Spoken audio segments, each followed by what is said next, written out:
Hi friends, SM2 लोकगीत video channel पे आप सबके बहुत बहुत स्वागत है। आप सबके बीच मैं एक बहुत सुंदर झूमर गीत सुनाने जा रही हूँ। अगर मेरे चैनल पे नए हैं तो प्लीज़ चैनल को सब्सक्राइब कीजिएगा और लाइक कीजिएगा। कमेंट करके बताइएगा कि गीत आप लोग का कैसा लगा और गीत के एंड तक बने रहिएगा।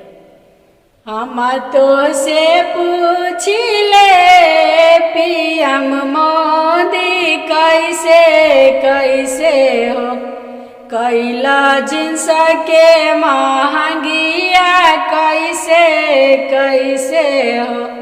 हम तो से पूछ ले पीएम मोदी कैसे कैसे हो, भैले जिन्स के महंगिया कैसे कैसे हो।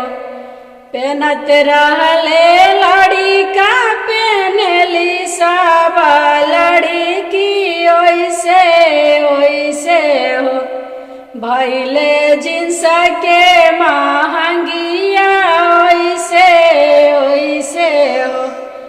पहनत रहले लड़िका पहनली सब लड़की ओइसे ओइसे हो, भैले जिन्स के महंगिया ओइसे ओइसे हो।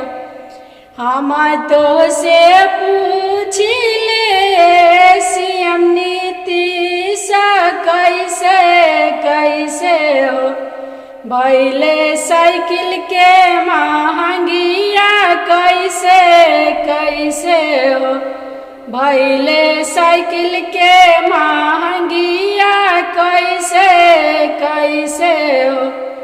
हाकत रहले लड़िका हाकेली सब लड़की ओइसे ओइसे हो, भैले साइकिल के